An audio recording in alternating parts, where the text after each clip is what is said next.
नमस्कार। शराब घोटाला, पिछले 2 साल से ये शब्द आपने कई बार सुना होगा। 2 साल से बीजेपी की सारी एजेंसीज कई रेड मार चुकी हैं, कई लोगों को गिरफ्तार कर चुकी हैं, लेकिन अभी तक एक भी पैसे का हेरफेर कहीं नहीं मिला, कहीं से एक भी पैसा नहीं मिला। अगर भ्रष्टाचार वाकई हुआ है तो इतने करोड़ों रुपए गए कहां? क्या सारा पैसा हवा में गायब हो गया? सच्चाई यह है कि किसी तरह का कोई भ्रष्टाचार हुआ ही नहीं। अगर होता तो पैसा भी मिलता।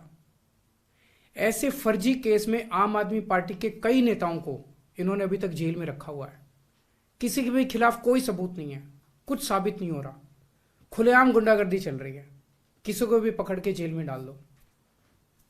अब बीजेपी मुझे गिरफ्तार करना चाहती है। मेरी सबसे बड़ी संपत्ति, मेरी सबसे बड़ी ताकत मेरी ईमानदारी है। झूठे आरोप लगा के, फर्जी सम्मन भेज के ये मुझे बदनाम करना चाहते हैं, मेरी ईमानदारी पे चोट करना चाहते हैं। इन्होंने मुझे सम्मन भेजे हैं।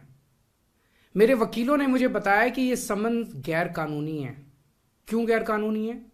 ये मैंने इनको विस्तार से लिख के भेजा है। मैंने बताया है कि उनके सम्मन कैसे गैर कानूनी है, लेकिन उन्होंने मेरी एक भी बात का जवाब नहीं दिया। इसका मतलब उनके पास मेरी बातों का जवाब नहीं है। इसका मतलब वे भी मानते हैं कि उनका नोटिस गैर कानूनी है। क्या मुझे एक गैर कानूनी सम्मन का पालन करना चाहिए? अगर कानूनी रूप से सही सम्मन आएगा तो मैं पूरा सहयोग करूंगा। बीजेपी का मकसद जांच करना तो है ही नहीं। इनका मकसद तो लोकसभा चुनाव में मुझे प्रचार करने से रोकना है। ठीक लोकसभा चुनाव के पहले इन्होंने मुझे सम्मन भेजा है। क्यों? इस जांच को चलते 2 साल हो गए। अभी ठीक लोकसभा चुनाव के पहले मुझे क्यों बुलाया जा रहा है? पहले क्यों नहीं बुलाया? सीबीआई ने मेरे को 8 महीने पहले बुलाया था। मैं सीबीआई में गया था, उनके सारे जवाब भी दिए थे। लेकिन अब ये लोग ठीक लोकसभा चुनाव के 2 महीने पहले मुझे बुला रहे हैं।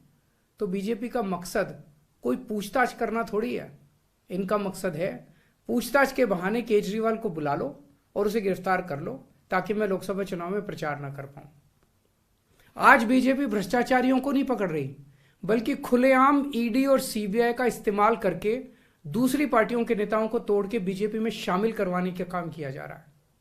एक नहीं, 2 नहीं, कितने उदाहरण हैं जहां किसी पार्टी के नेता के खिलाफ ईडी सीबीआई के मामले चल रहे थे या उन पे गंभीर आरोप लगे हुए थे। जैसे ही वो नेता बीजेपी में शामिल हुए, उनके सारे पुराने मामले बंद कर दिए गए या ठंडे बस्ते में डाल दिए गए। तो जो इनकी पार्टी ज्वाइन कर लेता है उसके सारे मामले रफा दफा कर दिए जाते हैं। जो इनकी पार्टी में नहीं जाता वो जेल जाता है। आज मनीष सिसोदिया, संजय सिंह और विजय नायर इसलिए जेल में नहीं है कि उन्होंने भ्रष्टाचार किया है, वो इसलिए जेल में है क्योंकि उन्होंने बीजेपी में शामिल होने से इंकार कर दिया है। आज हम बीजेपी का मुकाबला क्यों कर पा रहे हैं? क्योंकि हमने कोई भ्रष्टाचार नहीं किया। अगर हमने जरा सा भी गलत काम किया होता तो दूसरे भ्रष्टाचारी नेताओं की तरह आज भी हम बीजेपी में शामिल हो चुके होते आज तक। इस तरह देश के ईमानदार नेताओं को जेल में डाल के और भ्रष्टाचारियों को अपनी पार्टी में शामिल करवा के ऐसे तो देश आगे नहीं बढ़ सकता। ये क्या चल रहा है? ये जो कुछ भी चल रहा है बहुत खतरनाक है। ये हमारे जनतंत्र के लिए बहुत गलत है। इसे रोकना होगा। मैं हमेशा देश के लिए लड़ा हूं। मेरा तन मन धन देश के लिए है। मेरी एक एक सांस देश के लिए है। मेरी खून की एक एक बूंद देश के लिए है। मेरे शरीर का एक एक कतरा देश के लिए समर्पित है। हमें मिलकर देश को बचाना है। मैं पूरी जी जान से इनके खिलाफ लड़ रहा हूं। आपका साथ चाहिए। Stay ahead with our cutting-edge news app. Instantly access the latest shorts in just 1 minute and breaking news in just 50 words. Download now for a smarter, faster news experience.